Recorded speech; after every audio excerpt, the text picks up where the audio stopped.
페이지 44페이지 보겠습니다. 44페이지. 자, 지금 이제 심화 과정이니까 조금 어렵게 좀 설명을 하도록 하겠습니다.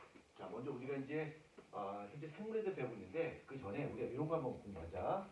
자, 우리가 생태계라고 하는 거 찾아보자. 생태계.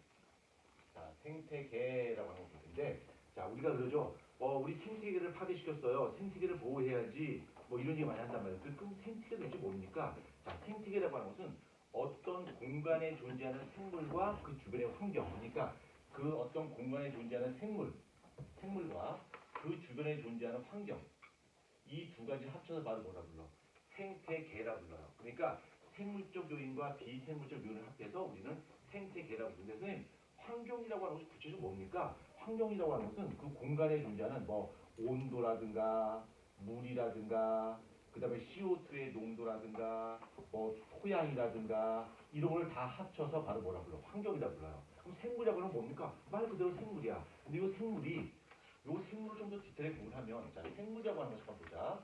자, 생물이라고 하는 걸 한번 보면 그 생물의 구성 단계, 이렇게 우리가 저번 시간에 배웠는데 뭐 약간 업그레이드 시킬 거야. 업그레이드. 고등학교 2학년 수준. 높이 업그레이드 안 합니다. 그냥 고등학교 2학년 수준만 업그레이드 할 거야.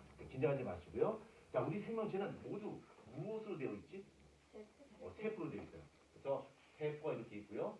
똑같은 세포가 모이게 되면 걔를 뭐라 불러? 조직이라 불러요. 조직이라 부르고, 그 조직이 모여서 생물학적 기능을 갖게 되면 그걸 뭐라 불러? 기관이라 불러요.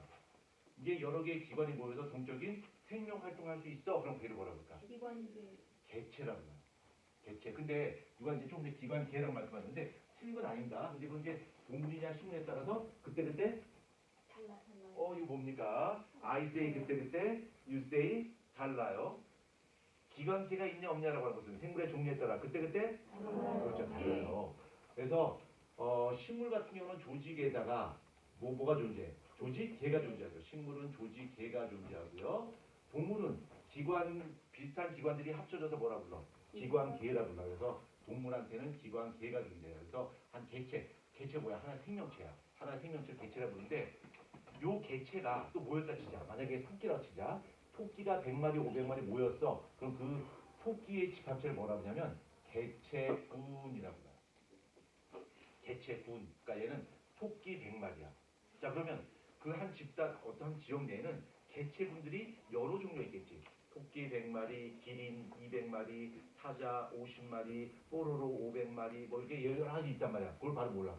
여러 개의 개체군이 모였어. 그 개체군이 모인 걸 뭐라고 하냐면 군집이라고 해요. 군집이라 부르고, 이 군집 주변에 있는 비생물적 요인이 있는데, 이 비생물적 요인을 두 글자로 뭐라고 할까? 이게 바로 환경이야. 이거 환경이야. 이게 환경이고요. 그래서 군집과 비생물적 요인, 이 두 가지를 합해서 뭐라 불러? 생태계라 부릅니다. 이해하시겠죠?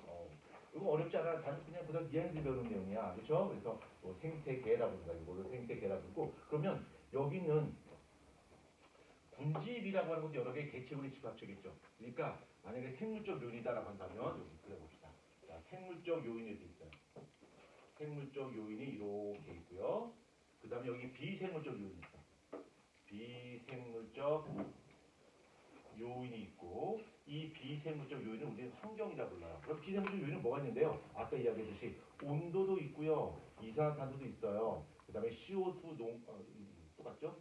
물이죠. 물, 토양, 뭐 공기, 뭐 기타 등등 이런 것들 전부 다 비생물적 요인은 환경이라 불러요. 그러면 생물적 요인이라고 하면 여기 개체군이 있겠죠. 여기 개체군이 있고요. 뭐 토끼 500마리가 있고요.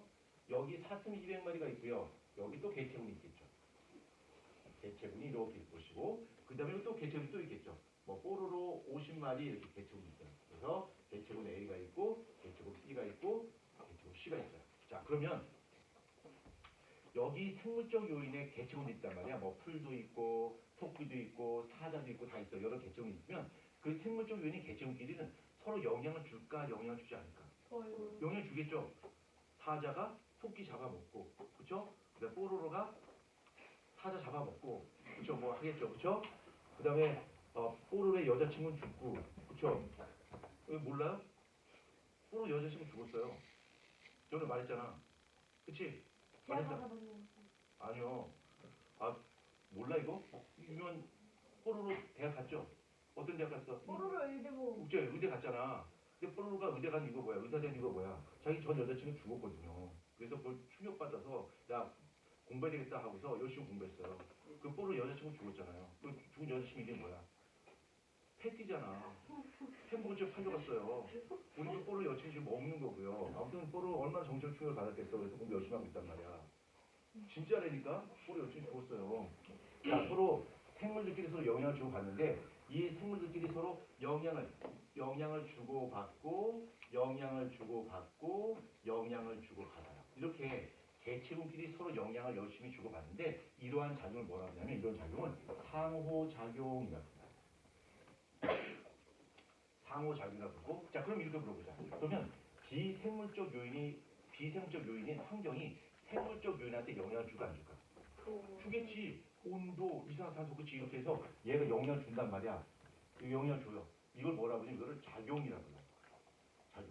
그러면 생물적 요인은 비생물적 요인한테 영향을 줄까 안 줄까?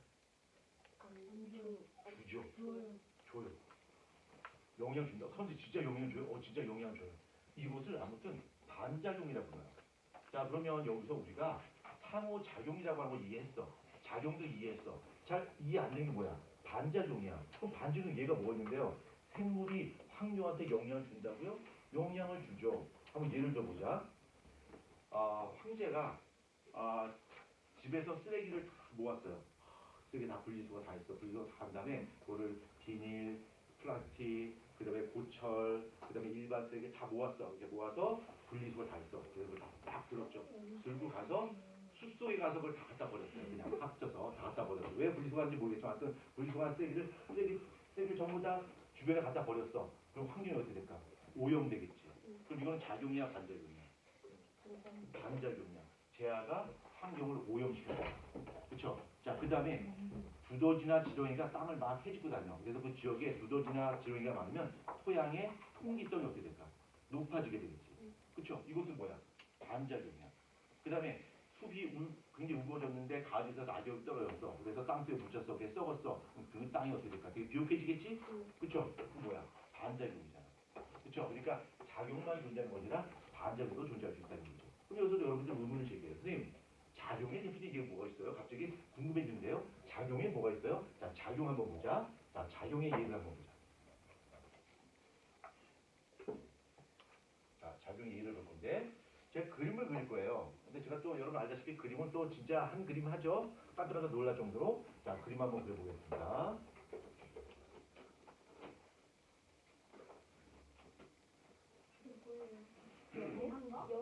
영웅 아니에요? 자, 그림 그렸습니다. 이게 뭐야? 여우입니다. 여우. 생명力. 강아지 이름 함부로 부르면 안 됩니다. 강아지는 이 지구상에서 가장 싸움을 잘하는 동물이 바로 강아지입니다. 강아지가 제일 강하지? 그렇죠? 싸움 제일 잘합니다. 왜요? 그러면 영어도 잘하고. 강아지가 더 강하지. 네, 강아지만큼 강한 거 없어요. 강아지가 제일 셉니다. 그럼 지구상의 동물 중에서 가장 약한 동물은 어떤 동물이야? 젖소. 그렇죠? 맨날 젖소. 그렇죠? 예. 그래서 자 기억하자. 우리 생물을 배우니까 제일 중요한 거야. 동물 중에서 가장 동물의 왕이 누구야? 강아지. 강아지가 제일 강하지. 그럼 동물의 제일 약체는 누구야? 젖소. 근데 우리끼리만 해야 돼. 딴 데서 써보면 안 돼. 자 아무튼 여우인데 얘는 사막 여우야. 얘는 사막 여우고요. 자 그다음에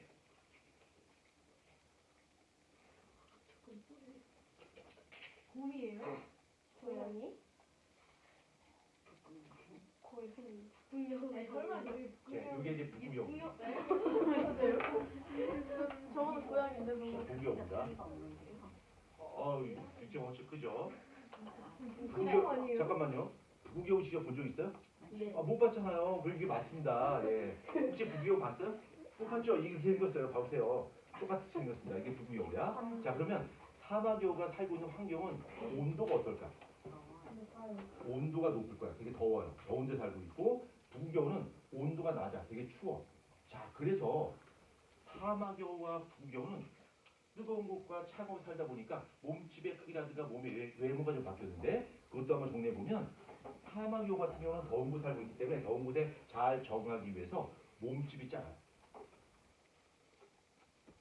몸집이 되게 작고요. 그다음 좀 어려운 말인데 몸의 말단부. 이거 좀 어려운 내용이야. 이것도 설명드릴게요. 몸의 말단부가 대단히 커요. 이게 뭔 얘기입니까? 좀 이따 설명할 거야. 자, 그다음에 북여우는 몸집이 어때? 커요. 몸집이 굉장히 크고요.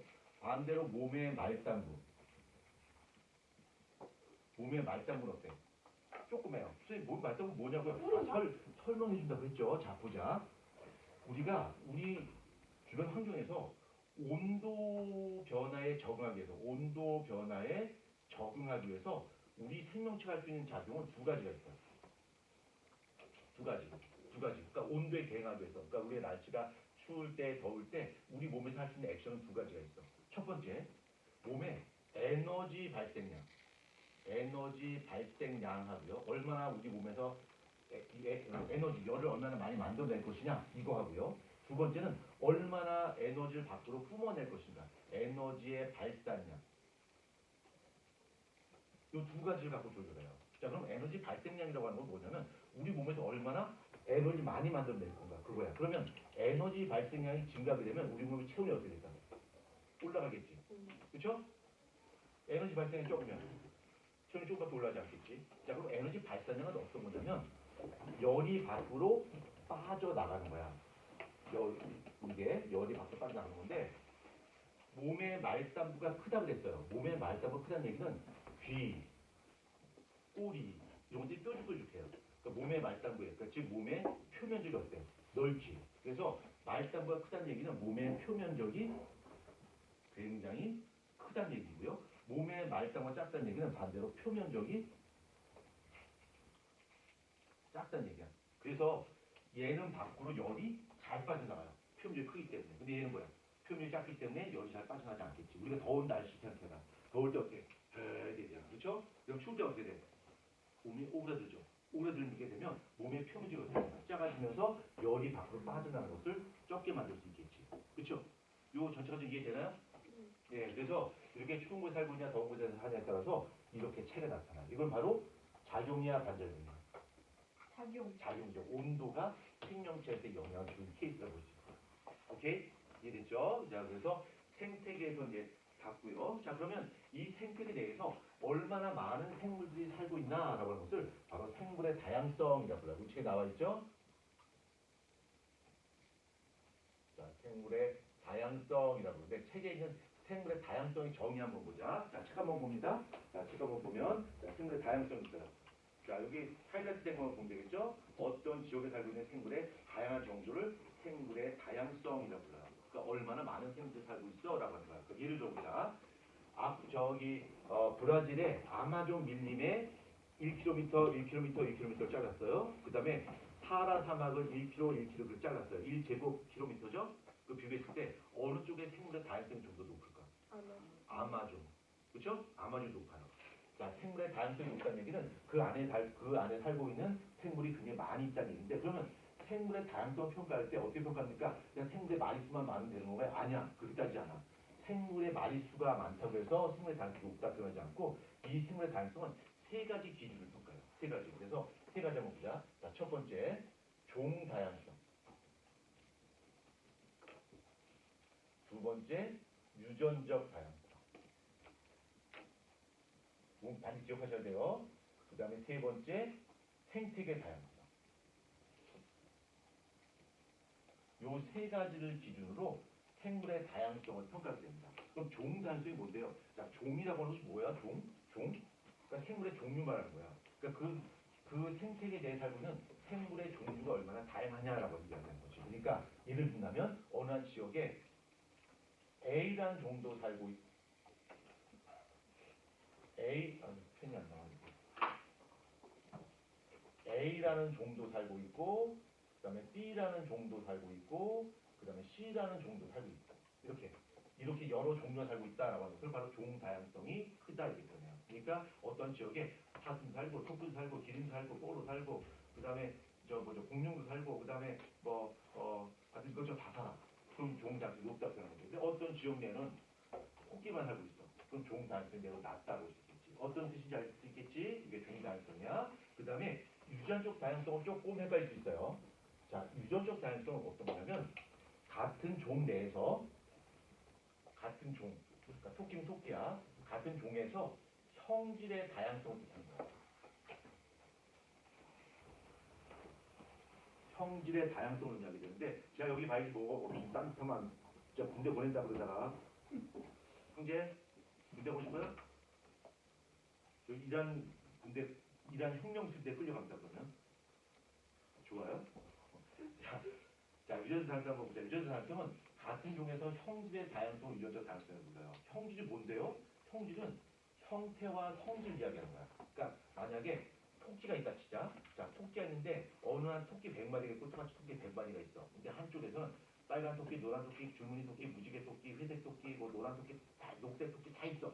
근데 이쪽에는 흰색 토끼만 100마리 있어. 그럼 유전자 다양성이 어느 쪽이 큰 거야? 이쪽이 큰 거야. 그치? 아 저기 뭐야? 그 노란 토끼, 빨간 토끼 이쪽이 뭐야? 유전자 다양성이 더 크다 이렇게 볼 수 있겠지. 그쵸? 그러니까 이거는 같은 종에서 성질이 다양한 것을 바로 유전적 다양성이 크다라고 표현해요. 이해할 수 있나요? 선생님 그러면 유전적 다양성이 높으면 어떤 이론점이 있어요? 자, 유전적 다양성이 높으면 어떤 특징인가 보자. 여기다 그림 한번 그려볼게요. 자, 여기 A 그룹이 있고요. B 그룹이 있어요. B 그룹이 있고 이쪽에는 스몰 a가 100개 있어요.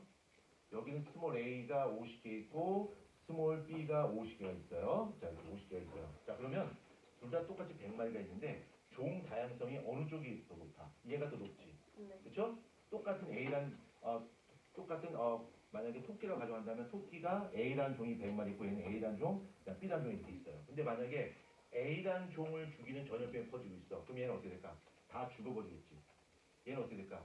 얘는 죽지만 얘는 살아남게 되겠지. 그렇죠? 그러니까 유전적 다양성이 크면 클수록 환경 변화에 적응하기가 좋다 나쁘다. 환경 변화에 적응을 굉장히 잘한다는 얘기다. 그렇죠? 선생님 그럼 유전자 다양성이 낮으면 쉽게 멸종되나요? 쉽게 멸종되는 위험이 굉장히 큽니다. 그 대표인 예로 제가 제일 좋아하는 과일이 어떤 과일이죠? 나는 과일이 아닙니다. 제가 제일 좋아하는 과일이 어떤 과일이야? 제가 제일 좋아하는 과일은 바나나입니다. 그래서 맨날 제가 집에 가서 바나나 들고서 동생한테 장난쳐. 바나나 먹으면 나한테 바나나? 이래가지고 동생한테 쓰기가 맞고요. 이렇게 되는데 자, 이 바나나라고 하는 것은 아마 조만간 여러분이 맛볼 수 없을지도 몰라요. 바나나는 종이 딱 한 종류밖에 없어요. 그래서 지금 바나나를 죽이는 전염병이 세계로 퍼지고 있고 그 바나나는 가까운 미래에 멸종될 확률이 대단히 큽니다. 왜? 유전적 다양성이 매우 떨어지기 때문에. 한 종류, 딱 한 종류밖에 없어요. 그 전염병에 강하고 약하고 없어. 그러니까 바나나 곧 없을 위험인데 우리 지금 어디 나와 있냐면 지금 어디 나와 있냐? 여기 나와 있다. 페이지 45페이지 봐봐요. 45페이지 알면 보이는 과학이 있죠. 거기 한번 보세요. 제가 좋아하는 바나나 먹으면 나한테 바나나? 하는 그 바나나가 여기 나와 있는데 자, 데리고 오셨죠?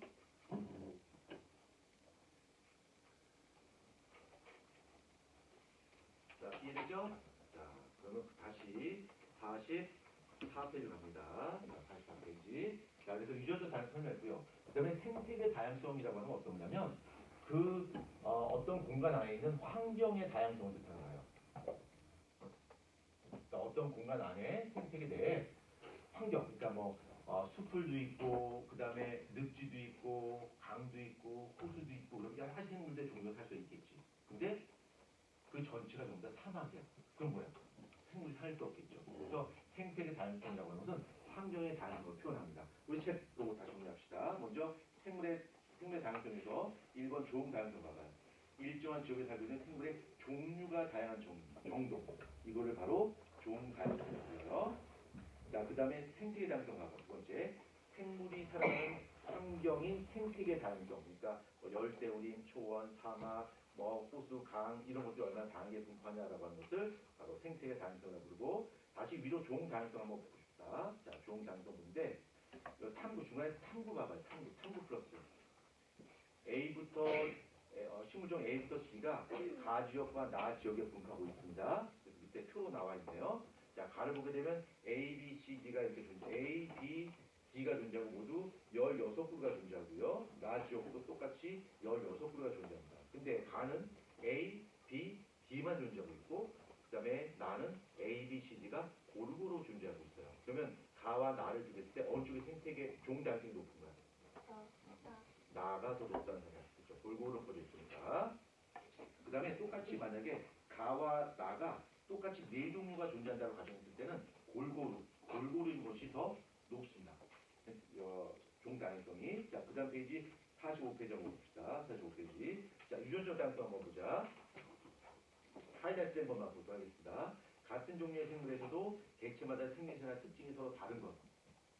이걸 형질의 차이라 불러요. 말로 형질이 다른, 형태와 성질이 다른 거. 이걸 유전적 다양성이라고 부르고 그 밑에 하이라이트 한 번 밑에 다시 봐봐요. 유전적 다양성이 높은 집단은 환경이 급격하게 변하거나 전염성이 유행할 때 살아남을 개체 확률이 높다. 즉 멸종의 위험이 적다. 이렇겠죠? 자, 기억하고요. 그 다음에 변이라고 하는 겁니다. 변이.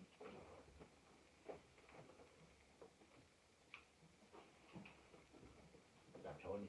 자, 변이라고 하는 건 어떻게 하냐면 변이하면 딱 떠오르는 단어 있죠? 앞에 돌자도 없어서. 돌연변이. 그렇죠? 좀 쉬운 말로는 돌연변이 말고 이 외에도 객체변이 이런 것도 있어요. 자, 한번 예를 들어보자. A란 친구와 B란 친구가 있어요. 철수가 있고요. 여기 철수가 있고요. 여기 민수가 있다 진짜. 민수가 있어요. 그러면 철수와 민수는 제일 친한 친구야. 제일 친한 친구인데 둘이는 서로 생김새가 같을까 다를까? 달라요. 키도 어때? 달라. 피부 색깔도 어때? 달라. 성격도 어때? 달라. 이런 걸 바로 뭐라 불러? 변이라고 불러요. 그러니까 변이라고 하는 것은 한 개체가 가지고 있는 개인적인 차이, 개인적인 특성의 차이를 바로 변이라고 불러요. 특성의 차이를 바로 변이라고 부르는데 그럼 이런 특성의 차이가 나타나는 이유는 바로 무엇 때문입니까? 그죠? 유전자 차이예요. 그렇죠? 유전자 차이 있고 또 경우에 따라서 환경의 차이. 이 두 가지에 의해서 어떤 그 생물이 갖고 있는 개인적인 차이가 나타나게 되는데 그것을 바로 변이라고 불러요. 우리 책 한번 다시 봅시다. 자, 바지락의 변이 봐봐요. 그 조개 껍데기의 모양이 조개의 종류에 따라 그때그때 달라요. 그 다음에 나비 같은 경우도 이 날개의 패턴이 다 다르고요. 그렇죠? 이런 걸 바로 뭐라고 불러? 변이라고 불러요. 선생님 그럼 돌연변이라고 하는 건 뭡니까? 돌연변이는 엄마 아빠한테 없던 형질이 갑자기 다르게 뚝 튀어나오는 경우. 이걸 바로 돌연변이라고 불러요. 그러니까 엄마 아빠는 사람이었는데 그 사이에서 토끼가 태어났어. 이건 돌연변이죠. 그렇죠? 근데 엄마 아빠가 사람이야. 근데 그 사이에서 엄마 아빠랑 어느 정도 다른 아이가 태어났어. 이건 돌연변이 아니죠. 엄마 아빠한테 어떤 형질이 뚝딱하고 나타나는 것을 바로 돌연변이라고 불러요. 자, 그 다음 페이지 40페이지 한번 보자. 자, 40페이지. 자, 40페이지는 조금 더 어렵게 진행하도록 하겠습니다. 같이 읽어요. 예. 46페이지죠? 네, 46페이지.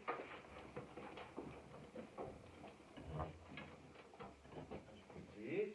자, 요거 조금 어렵게 설명하도록 하겠습니다.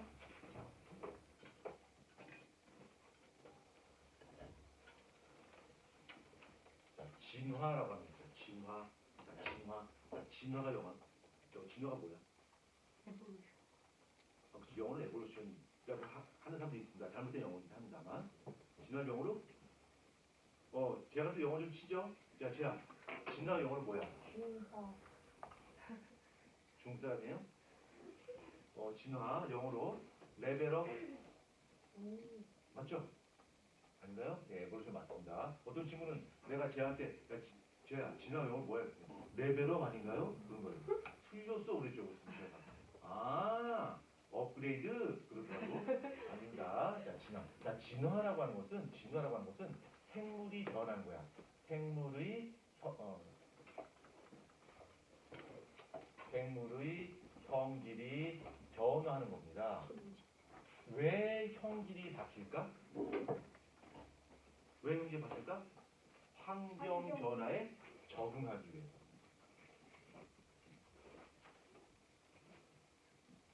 환경 변화에 적응하기 위해서 그 생물의 성질이 조금씩 바뀌는 것을 바로 진화라 불러요. 예를 든다면 옛날 기린 알죠? 기린? 자, 기린의 특징이 뭐야? 목이 길단 말이야. 그럼 그 기린은 원래부터 목이 길었을까? 아니요. 아니죠. 원래 목이 짧았어. 근데 목이 긴 쪽으로 진화를 한 거지. 그렇죠? 그러면 진화가 어떻게 일어났어? 난 이론은 여러 가지 이론이 있는데 대표적으로 두 가지 이론이 있어요. 한 가지 잘못했고 자연선택설이 있는데 자연선택 말고 어떤 이론도 있었냐면 이런 것도 있었어요. 하나는 라마르크라는 사람이 이야기했던 건데 용불용설이라고 있어요. 용불용설. 내가 용불용설이 뭐니? 라고 제한테 물어봤더니 제가 드래곤 파이어 드래곤 그러는데 아닙니다. 드래곤 파이어 드래곤은 아니고요. 용은 뭐야? 사용한다. 불용은 뭐야? 사용하지 않는다. 그래서 얘는 뭐냐면 어떤 생물체가 있을 때 그 생물체가 어떤 기관을 많이 사용하면 발달할 것이고요. 만약에 사용하지 않으면 불용하면 그것이 퇴화된다. 라는 이론이 바로 용불용설이에요. 그러니까 내가 오늘 기린을 이제 소개해 드릴게요. 아주 먼 옛날에 기린의 목이 길었을까 짧았을까? 짧았겠죠. 기린 그립니다. 내가 이 기린 그렸더니 또 어떤 친구는 와 너무 똑같아요. 구분이 안 돼요. 살아있는 것 같아요. 막 그러는데 감탄하지 마시고요. 내 그림 보시고. 내 그림 잘 그리는 건뭐 원래 다 아는 거니까. 자, 목이 짧은 기린 그려볼게요. 자, 기린이 목이 짧은 기린이 있었어요. 짧은 기린이 있었는데 살아있는 것 같지 않아요? 그렇지? 네, 기린에게 목이 짧은 기린이 있었는데 얘가 위에 있는 먹이를 먹으려고 자꾸 목을 잡아 뽑았어요. 목을 잡아 뽑았더니 기린이 어떻게 됐을까? 목이 길어졌어요. 이런 이론을 바로 용불용설이에요. 얘는 목을 잡고 사용하니까 목이 길어졌다는 거죠. 이게 용불용설이야. 근데 이거는 잘못됐어요. 이거는 지금 채택되지 않겠습니다. 이건 잘못됐어. 과학이 아니야. 이건 무조건 잘못됩니다. 왜 그러냐면 이거 치명적 관점이 좀 어려운 말 쓰겠습니다. 후천적. 그러니까 후천적이 뭔 뜻이야? 태어나서 후천적 획득 형질. 그러니까 태어나서 얻은 형질은 유전된다는 거야. 유전 안 된다. 그래서 얘가 목을 열심히 잡아 써서 목이 길었다 할지라도 얘는 유전자 자체가 목이 짧은 유전자니까 새끼 남자 뭐야? 목이 짧은 기준 같겠지. 그렇죠? 잘못된 거. 예를 들어볼게요. 제가 있는데 제가 나도 꽃미남이 되고 싶어. 그래서 청담동 압구정동 가서 성형수술 했어요. 그래서 그 의사대문에 가서 그랬죠. 저기 성형수술 해주세요. 꽃미남 만들어주세요. 의사가 굉장히 당황했죠. 손볼 곳이 한두 곳이 아닌데요? 막 이랬겠죠. 그렇죠? 그러니까 그건 알 바 없고요. 저는 정말 욕심이 별로 없어요. 저는 외모에 대한 욕심이 없거든요. 그냥 차은우처럼 만들어주세요. 우리 의사가 굉장히 당황했겠죠. 이건 견적이 안 나오는데요. 머리부터 발까지 다 붙여야 되는데요. 이거 견적이 안 나오는데. 그래서 제가 그랬겠죠. 상관없습니다. 그냥 차은우처럼 그냥 평범하게 만들어주세요. 라고 했어요. 자, 그래서 어떻게든 제가 수술했어요. 성수술해서 정말 차은우처럼 멋진 외모를 가진 사람을 만들어줬어요. 자, 근데 그거는 제의 아이에게 전달될까 안 될까? 그 유전자는 전달이 안 되죠. 차은우처럼 멋진 외모를 가져서 아이를 낳는데 다시 그 아이는 제 얼굴을 받고 흥해하고 태어나겠죠. 그렇죠? 예. 그러면은 제아의 와이프가 그러겠죠. 애 얼굴을 보고 제 얼굴을 보고 속았다 이렇게 말하겠죠. 그렇죠? 자, 이렇게 태어나서 후천적으로 얻은 형성 유전된다 안 된다? 유전 안 된다고 잘못된다. 그래서 이거 대안으로 나온 것이 바로 뭐냐면 자연선택설입니다. 자연선택.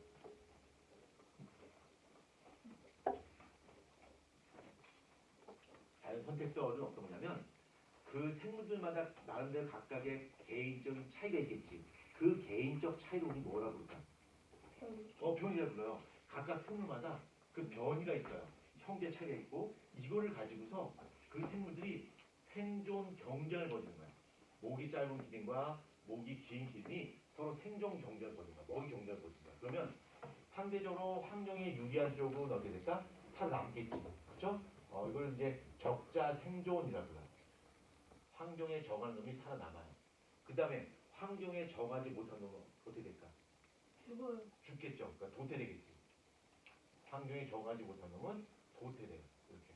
그래서 환경에 잘 적응하는 형질 가진 놈은 살아남고요. 환경이 제대로 잘 적응하지 못하는 형질 가진 놈은 도태돼요. 그래서 결국은 얘만 살아남게 돼서 이러한 형질 가진 놈들이 계속 유지가 되는 거예요. 이런 이론을 바로 뭐라고 하냐면 이런 이론을 자연 선택이라고 해요. 자, 이거 설명할 때 집중하셔야 되는 이유가 뭐냐면 오늘 시험 보는 거 저번에 공지했었죠? 자, 시험 칩니다. 네? 왜 그래요? 처음 보는 것처럼 시험 치고요. 예, 채점 바로 합니다. 문제는 다 준비해 놨습니다. 네. 그래서 요 전에 있는 반에서도 시험을 쳤습니다. 시험 쳤고 평균이 78점 나왔어요. 그럼 78점 나왔고 최고점수는 100점. 그다음에 최하점수는 60점 이렇게 나왔어요. 예. 그래서 우리도 시험을 칠 텐데, 야, 그렇게 좋아하지 마. 제가 되게 좋아하는 시험 친다니까. 근데 내 실력을 한번 보여주겠어라고 이제 제가 외치고 있는데. 저번 주 수업하고 오늘 배운 거 바로 처음이에요. 아닙니다. 저번에 배운 거. 그러니까 숙제만 제대로 잘 해오시게 되면 문제 푸는 데는 별 큰 문제가 없을 겁니다. 서정 없습니다. 한 개발식입니다. 시간 한 20분 정도 들 겁니다. 네, 3대 예? 25문제. 네? 아 그러면 한 문제 1분도 안 되는 아 좋습니다. 그럼 시간 너무 넉넉하게 드릴게요. 그러니까 나대지 마시고요. 네, 이따가 시험 집중하겠습니다. 자, 이거 한번 보자. 자, 요거 이해했죠? 자연선택설이야. 그러면 이걸 그림을 한번 그려볼게요. 자, 여기 먹이가 있었고요. 먹이가 있었고 목이 긴 기린하고 목이 짧은 기린이 같이 존재했었어요. 그래서 얘네가 생존 경쟁을 벌이겠지. 살아남기 위해서 생존 경쟁을 벌이게 되는데 목이 짧은 기린과 목이 긴 기린 중에서 어떤 게 더 유리해? 목이 긴 기린이 유리하겠죠. 그러니까 얘는 어떻게 될까? 얘는 도태돼 버리고 얘는 생존했겠죠. 그래서 목이 긴 기린만 살아남아서 여기서 목이 긴 기린만 이렇게 살아남는다라고 하는 것이 바로 뭐야? 자연 선택설이야. 그러니까 얘는 목이 길어진다라고 설명했는데 그게 아니라 얘는 목이 긴 놈도 있고 짧은 놈도 있었어. 근데 목이 긴 놈이 환경 변화에 잘 적응한 거지. 그래서 살아남았고 목이 짧은 기린은 도태돼 버린 거지. 이렇게 설명합니다. 이걸 바로 자연 선택설이라고 해요. 또 하나 예를 들어볼게. 옛날 영어로 a long time ago 한 섬이 있었어요. 섬이 있었는데 이 섬은 제가 그냥 제 마음대로 이름 붙이겠습니다. 이 섬은 갈라파고스랍니다. 갈라파고스 섬이 있었는데 이 갈라파고스 섬에 새들이 살고 있어요. 그 새 이름은 핀치새입니다. 핀치새가 살고 있었는데 그 핀치새는 각각 생긴 모양이 똑같을까 제각각일까? 제각각이에요. 그래서 이렇게 부리가 크고 단단하게 뭉툭하게 생긴 새 부리를 가진 새도 있었고 뾰족하고 날카로운 부리를 가진 그런 새도 있었어요. 이걸 바로 견이라고 해요. 근데 갑자기 여기서 무슨 일이 벌어지냐면 우동탕탕탕 퉁퉁 지각들도 일어납니다. 그래서 이 갈라파고스 군도가 섬으로 여러 개 섬으로 나눠져요. 이게 서로 나눠지는데 각각의 환경이 좀 달라. 이쪽에는 딱딱한 나무 열매가 굉장히 많아. 열매가 많고 이쪽은 선인장이 대단히 많아. 이 섬의 환경이 각각 다른 거지. 그러면 이쪽 위에 여기 열매가 많은 섬에서는 크고 단단한 부리와 뾰족하고 날카로운 부리를 갖고 있는 이 새들이 서로 먹이 경쟁을 벌이겠지. 근데 날카로운 부리를 갖고 있는 애들은 딱딱한 열매 씨앗을 먹기가 너무 힘들어요. 얘는 어때? 열매 먹기 너무 편하지. 그래서 얘가 환경에 잘 적응했고요. 얘는 여기서 환경에 잘 적응하지 못합니다. 좀 이따 설명할게요. 자, 그 다음에 이쪽도 역시 마찬가지로 크고 단단한 부리가 있는 새와 그 다음에 뾰족한 이렇게 길고 그러니까 뾰족한 이 부리를 가지고 있는 새가 먹이 경쟁을 벌이는데 선장을 먹으면 안에 막 파먹어야 된단 말이야. 그러니까 얘가 유리하고 얘가 불리하겠지. 그렇지? 그래서 시간이 지나고 나니까 이쪽 섬에서는 모든 새들이 다 이런 부리를 가진 새들만 있었고 이쪽에는 이런 부리만 가진 새만 남았다는 거죠. 그래서 오랜 시간이 지나면서 얘하고 얘는 서로 전혀 다른 전혀 개별적인 새로운 종으로 발돋움한 거죠. 이렇게. 그래서 이렇게 여러 종으로 나눠지는 과정을 바로 뭐라고 해요? 진화라고 해요. 그러니까 진화라고 하는 것은 환경 변화에 잘 적응하는 형질을 가진 애들만 살아남는 것이 바로 진화의 한 과정을 볼 수 있어요. 한번 예를 들어보자. 여기 책에 보면 페이지 46페이지에 맨 밑에 보면 그림이 있죠. 그림 한번 봐. 그림 한번 읽어봅니다.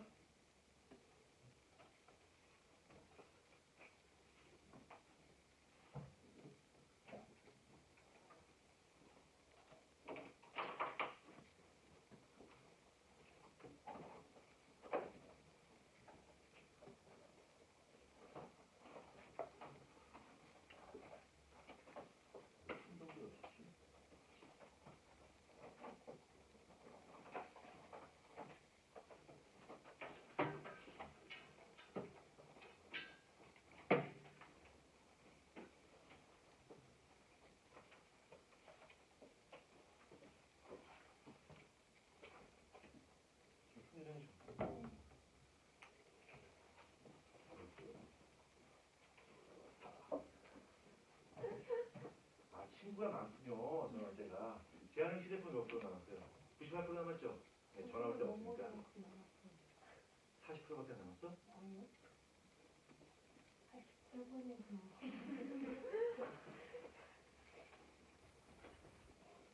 자, 잘 읽어보셨죠? 밑에 개념 빌드업 들어봅니다. 개념 빌드업.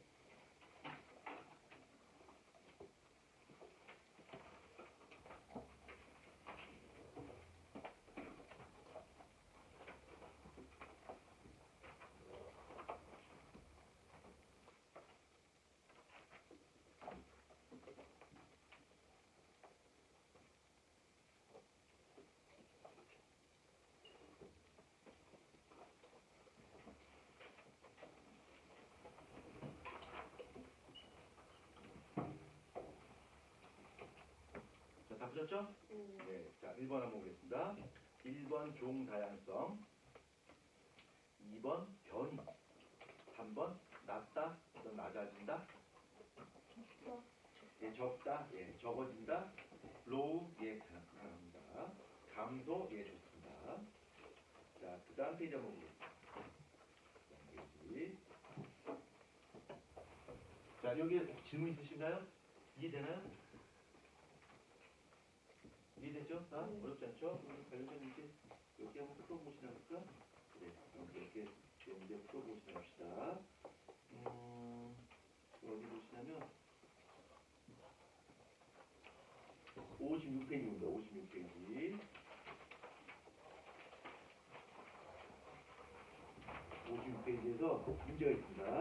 자, 1번, 2번, 3번, 4번.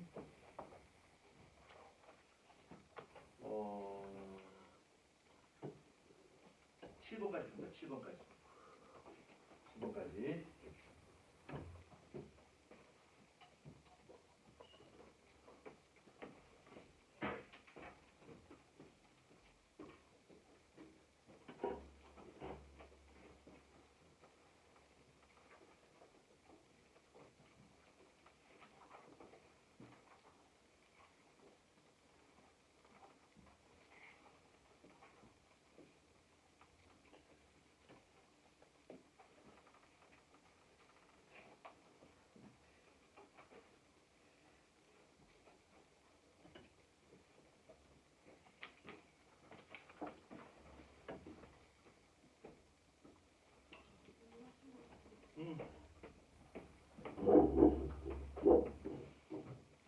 자, 7번까지 보시고요.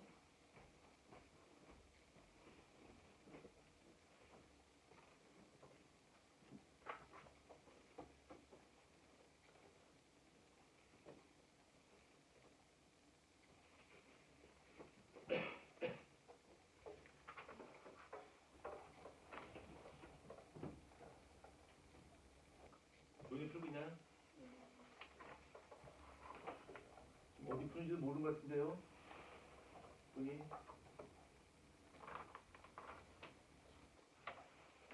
56페이지 푼 겁니다.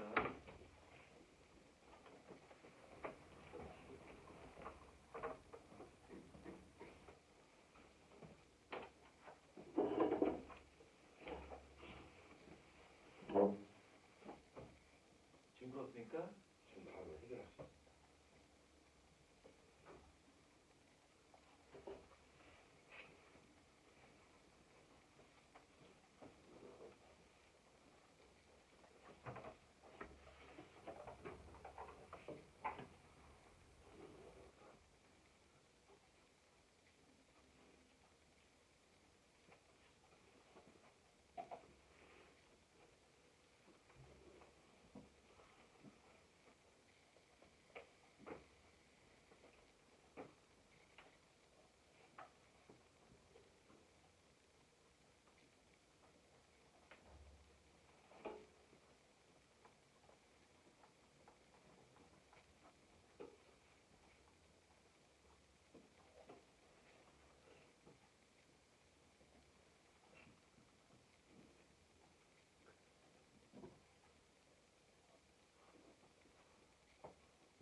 풀었나요? 다 풀었어요? 어? 이거 오기 전에 실수로 풀어가지고. 아, 실수로 좋은 일 했군요. 자, 제가 작품 나쁜 걸 가져가도록 하겠습니다. 자, 다 썼나?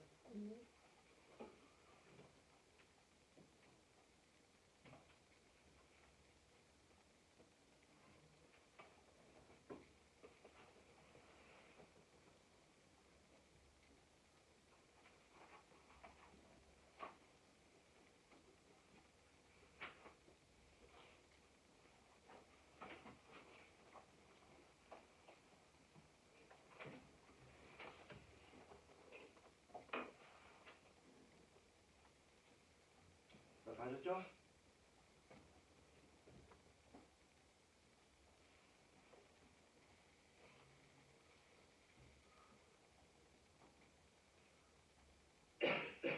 현준, 다 했죠? 다 풀었나요? 저요? 예. 저 현준 아니에요.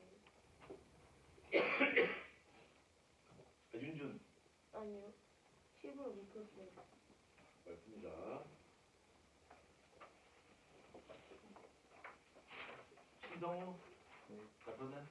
예, 거의 다 풀었죠.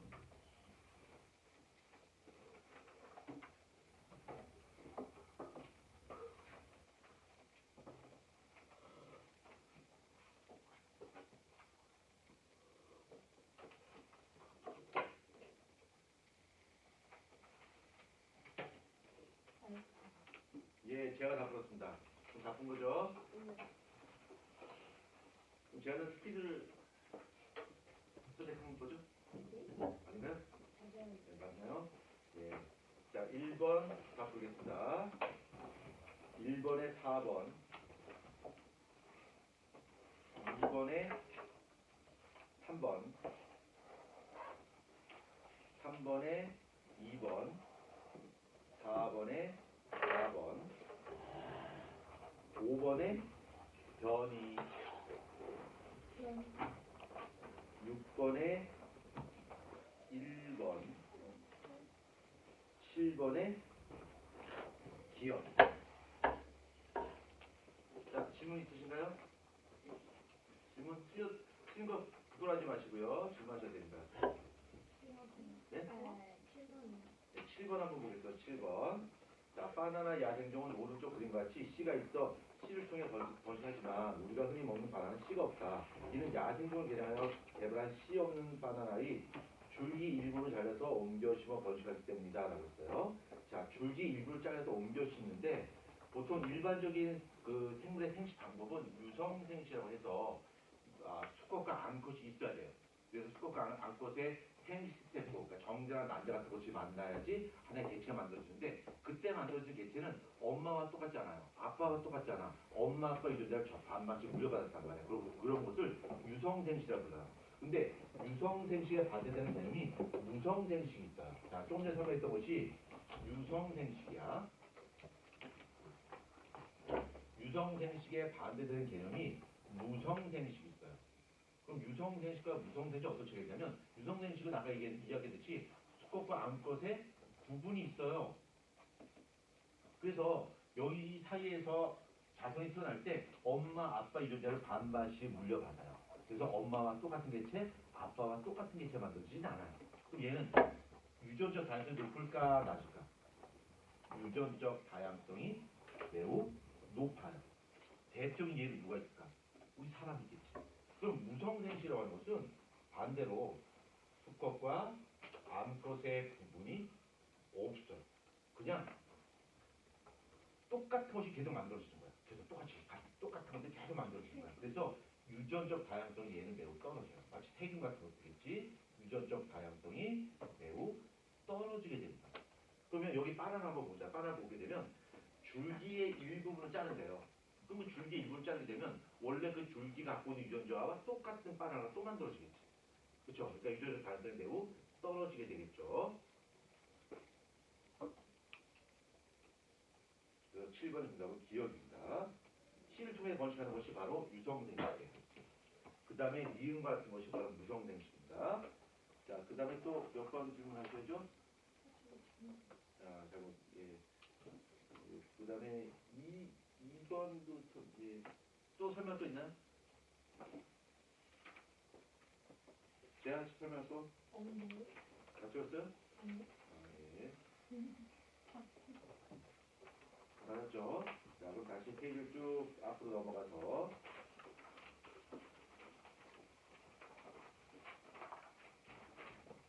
자, 생물의 분류 한번 보자. 생물의 분류.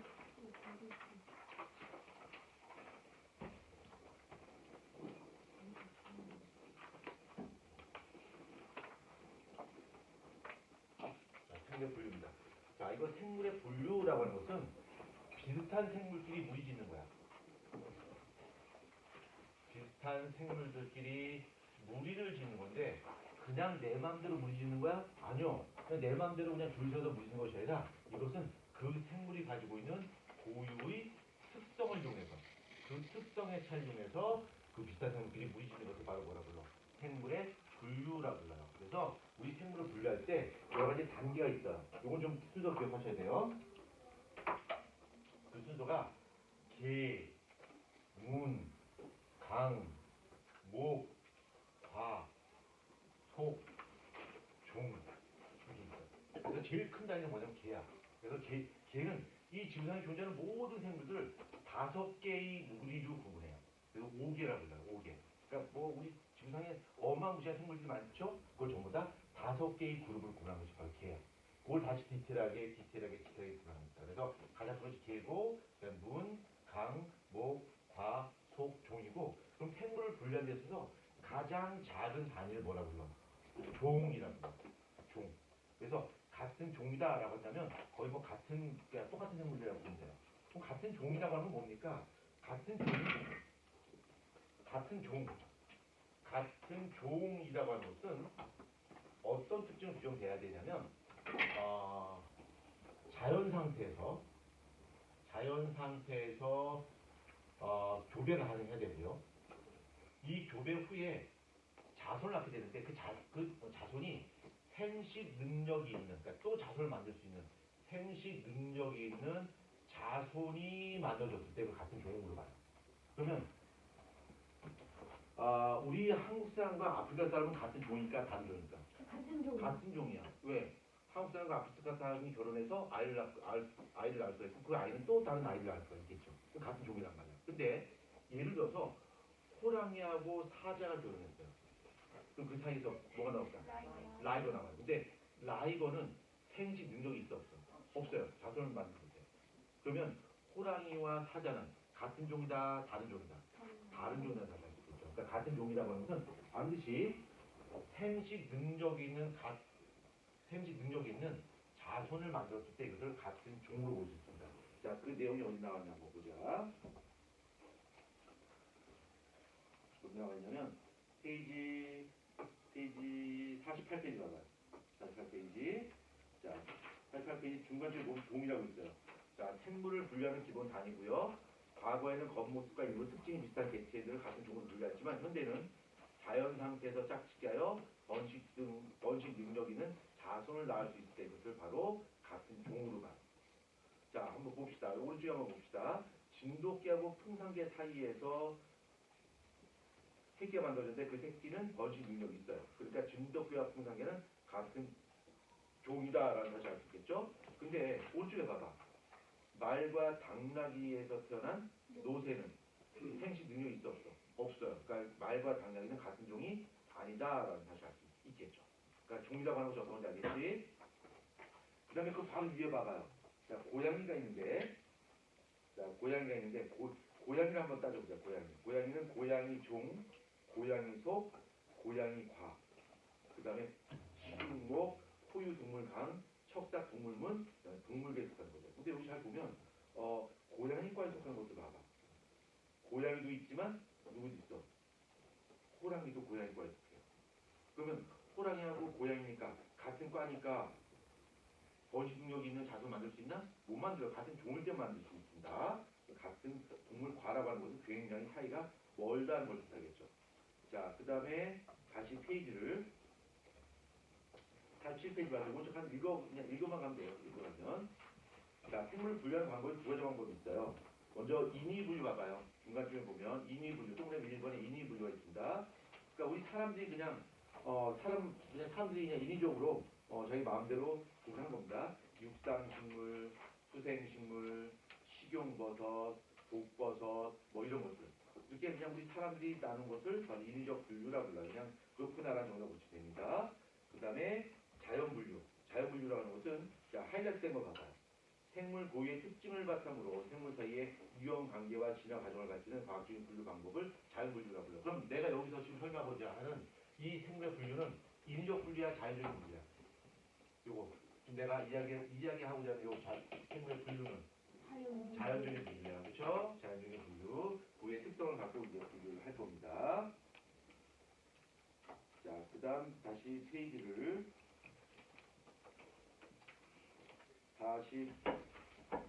48페이지 맨 대부분 개념 빌드업입니다. 이거 한번 간단히 한번 해볼까요?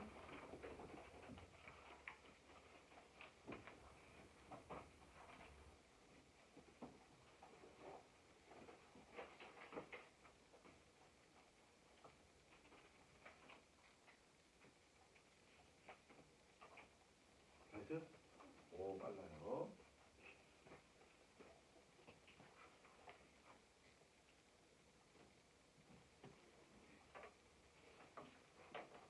다 했죠? 자, 바꾸겠습니다. 1번은 생물 분류, 2번은 분류 체계, 3번은 종. 했죠? 자, 현재 시간 29분이고요. 10분 정도 브레이크 타임입니다. 쉬었다가